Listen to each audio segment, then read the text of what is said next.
আসসালামু আলাইকুম viewers, welcome to my channel Sumi's delicacy. শীত প্রায় চলে এসেছে, আর এই শীতে সবার বাড়িতেই কম বেশি পিঠাপুলির আয়োজন হবে। আর এর আগে আমি আমার চ্যানেলে আপনাদেরকে রসালো মুখ পাকন পিঠা রেসিপি করে দেখিয়েছি। আজ আপনাদেরকে দেখাবো ক্রিস্পি বা মচমচে মুখ পাকন পিঠা। আর আমার এই রেসিপি ফলো করে আপনারা যদি এই মুখ পাকন পিঠাটা তৈরি করেন, এটা হবে খুবই সুস্বাদু এবং ক্রিস্পি। চলুন শুরু করা যাক। মুগ পাক্কন পিঠা বানানোর জন্য আমি এখানে 1 কাপ মুগ ডাল নিয়েছি, আর ডালটা আমি আগে ভেজে নিয়েছি। এখন পানি দিয়ে ভালো করে ধুয়ে নিব। ধুয়ে তারপর এটা 4 ঘন্টা ভিজিয়ে রাখব। 4 ঘন্টা পর ডালগুলো আমি একটি হাঁড়িতে নিয়ে নিচ্ছি। এগুলো এখন সেদ্ধ করব। ডালগুলো ফুলে একদম ডাবল হয়ে গিয়েছে, আর 4 ঘন্টা ভেজানোর কারণে ডালগুলো তাড়াতাড়ি সিদ্ধ হয়ে যাবে। আপনারা 2 ঘন্টা ভিজিয়েও এই ডাল দিয়ে করতে পারবেন, আবার প্রেসার কুকারে সাথে সাথে ডাল ধুয়ে নিয়েও করতে পারবেন। এখন দিয়ে দিচ্ছি 3 কাপ পরিমাণ পানি।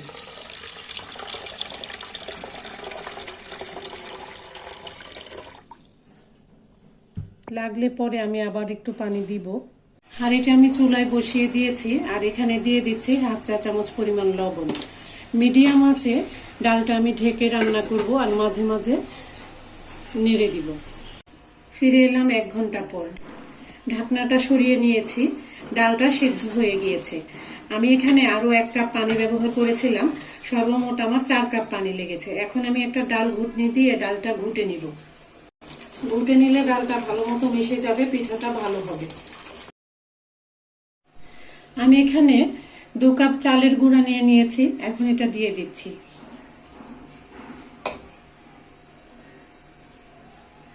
একটু জর্দার রঙও দিয়ে দিচ্ছি পিঠার রংটা ভালো হওয়ার জন্য।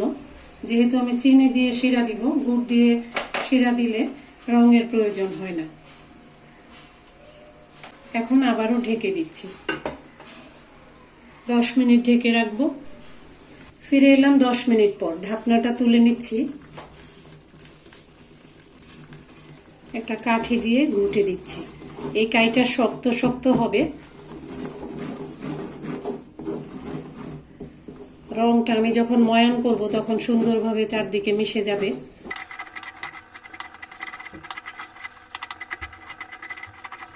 আমি চুলাটা বন্ধ করে এটা ঢেকে 5 মিনিট রেখে দিব। ঢেকে দিচ্ছি। ডাল আর চালের গুঁড়ার মিশ্রণটা আমি একটি থালায় ঢেলে নিয়েছি। এটা এরকম ঠান্ডা হয়েছে, আমি হাত দিতে পারছি। এখন আমি এটা ময়ান করে নিচ্ছি। এটা এখন একটু শক্ত আছে। আমি যখন ডিম আর ঘি দিয়ে ময়ান করব তখন এটা নরম মোলায়েম হয়ে যাবে। ডিমটা শুরুতেই দেওয়া যাবে না, একটু মিশিয়ে নিয়ে তারপরে দিতে হবে। আর এটা ময়ান করার জন্য একদম ঠান্ডা করে ফেলা যাবে না, একটু গরম থাকতে থাকতেই ময়ান করতে হবে। হাত সয় এরকম আন্দাজ গরম যখন থাকবে তখনই ময়ান করতে হবে। এখন দিয়ে দিচ্ছি একটি ডিম। একটি ডিমে যদি কাইটা নরম না হয় তাহলে আমি আরো ডিম ব্যবহার করব। কাইটা এখনো বেশ শক্ত রয়ে গিয়েছে। আমি একটা ডিম ফেটিয়ে নিয়েছি। পুরো ডিমটা একবারে দিব না, আস্তে আস্তে করে আমি দিব। পুরোটা একসাথে দিলে যদি নরম হয়ে যায়, এই জন্য আমি এখানে আস্তে আস্তে ডিম দিচ্ছি। বেশি নরম হয়ে গেলেও পিঠা বানাতে কষ্ট হবে, আবার শক্ত থাকলেও পিঠা ভালো হবে না। 2টা ডিম আমার পুরো লাগেনি, এখানে এটুকু ডিম রয়ে গিয়েছে। এখন এর মধ্যে দিয়ে দিচ্ছি 2 টেবিল চামচ পরিমাণ ঘি। ঘি দিয়ে এটা ভালো করে ময়ান করে নিব। এই ঘি দেওয়ার কারণে ডিমের যে একটা আষ্টে গন্ধ আছে, এই গন্ধটা দূর হয়ে যাবে। খুব ভালোভাবে ময়ান করতে হবে। ময়ান যত ভালো হবে পিঠা তত সুস্বাদু আর ক্রিস্পি হবে। কাইটা পুরোপুরি ময়ান করা হয়ে গিয়েছে। আমি একটি বলের মতো বানিয়ে নিয়েছি। এখন আমি এটা একটা বাটিতে নিয়ে নিচ্ছি। ঢেকে রাখছি। পিঠা বানানোর জন্য আমি এখান থেকে কাই নিয়ে নিচ্ছি। আমি মোটা করে একটি বড় রুটি বেলে নিব।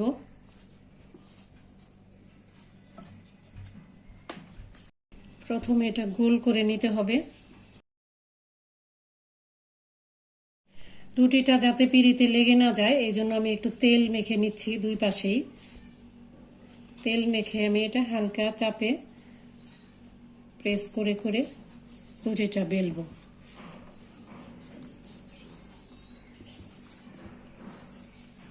রুটি বেলার মতো করে এটা বেলা যাবে না, আস্তে আস্তে প্রেস করে করে এটা বেলতে হবে।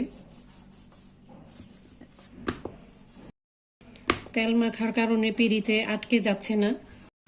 এরকম মোটা রুটি বেলবো, এরকম মোটা করে রুটি বেলে নিতে হবে।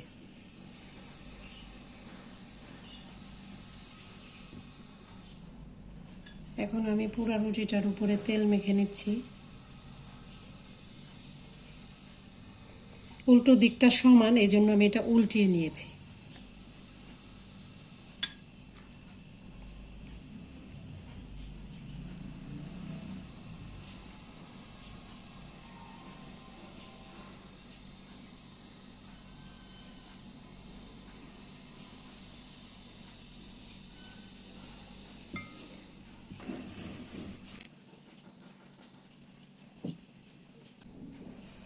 আমি পিঠাটা কেটে নিচ্ছি।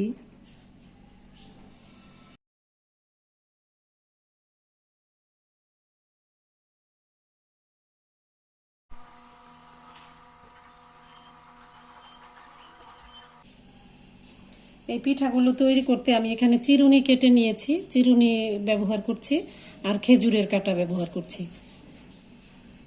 আপনারা টুথপিক একসাথে বেঁধে ওই পিঠা তৈরি করতে পারবেন। দুইটা টুথপিক একসাথে বেঁধে নেবেন সুতা দিয়ে, তারপর ওইটা দিয়ে পিঠা এঁকে নিতে পারবেন।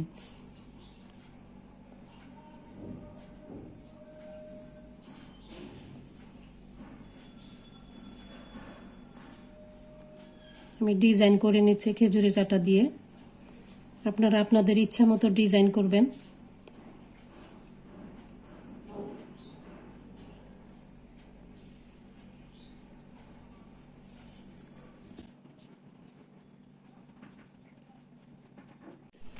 আমি সাইড দিয়েও ডিজাইন করে দিচ্ছি আরও।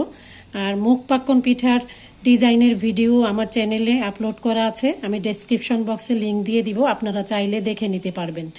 সেখানে অনেক অনেক ডিজাইন করা আছে।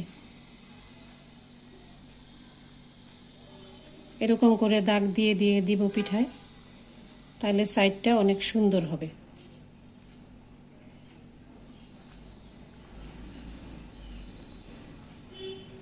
আবার প্রথম যেভাবে কেটেছিলাম শুধু ওইরকমও রাখা যাবে।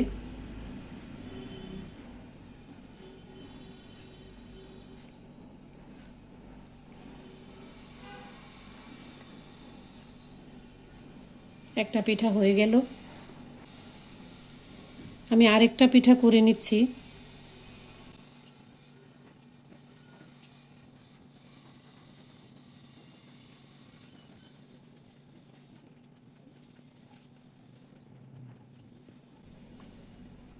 সাইডটা শুধু এরকমও রাখা যায়, আবার যেরকম ডিজাইন করে দিচ্ছে এরকমও করা যায়।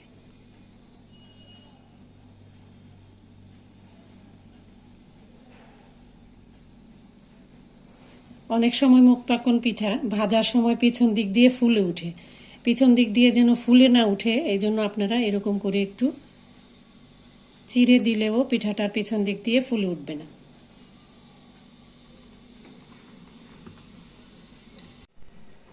সবগুলো পিঠা আমি বানিয়ে নিয়েছি। আমি যে পরিমাণ ডাল আর চালের গুঁড়ো নিয়েছি এগুলো দিয়ে এখানে মোট 14টা পিঠা হয়েছে। এখন আমি পিঠা ভেজে শিরা দিব। এখন আমি চিনির শিরা তৈরি করব। চুলায় একটি হাঁড়ি বসিয়ে দিয়েছি আর দিচ্ছি 3 কাপ চিনি।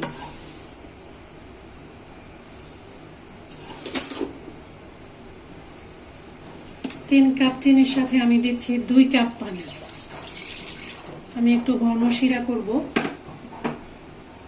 আর দিয়ে দিচ্ছি 3টা এলাচ। এলাচটা আমি ফাটিয়ে দিয়েছি। আঁচটা বাড়িয়ে দিয়েছি।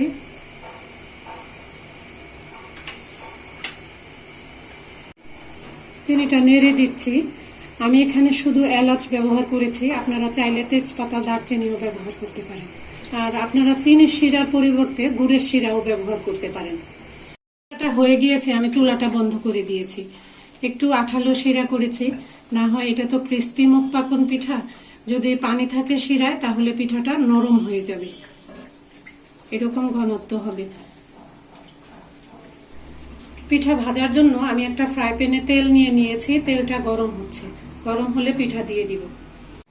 তেলটা গরম হয়ে গিয়েছে, আমি পিঠা দিয়ে দিচ্ছি। মুখ পাকন পিঠা তেলে ভাজার সময় উল্টো করে দিতে হবে, ডিজাইনের দিকটা নিচে দিতে হবে আর উল্টো পাশটা উপরে দিতে হবে।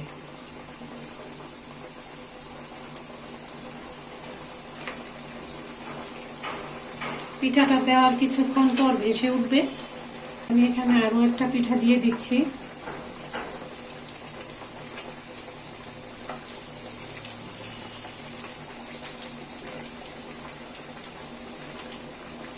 চারটা পিঠা করে ভাজবো।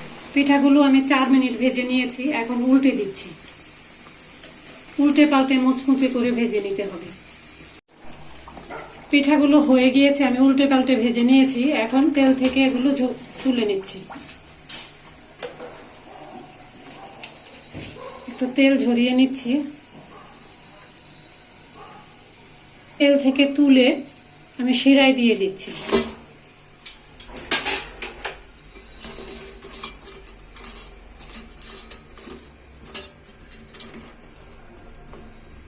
শিরা বানানোর সময় আমি একটা জিনিস ভুলে গিয়েছিলাম, শিরা যখন নামাবেন তখন আপনারা এর মধ্যে 1 টেবিল চামচ ঘি দিয়ে দিবেন।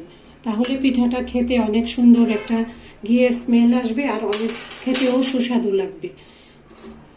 এখন দিলেও সমস্যা নাই, কারণ শিরাটা গরম আছে। 5 মিনিট শিরায় রেখে আমি পিঠা তুলে নিব। এখন আমি আরেক ব্যাচ পিঠা তেলে দিয়ে দিচ্ছি।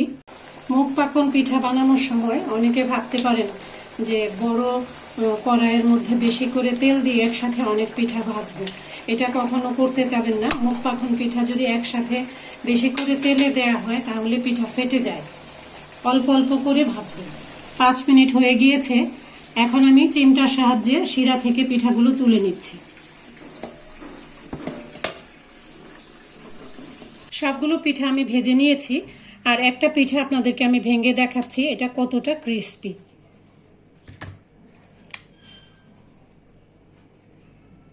দেখে নিলেন কিভাবে খুব সহজেই তৈরি করা যায় মুচমুচে বা ক্রিস্পি মুখ পাকন পিঠা। বাসায় অবশ্যই ট্রাই করবেন, আর কেমন হলো আমাকে কমেন্টে জানাবেন।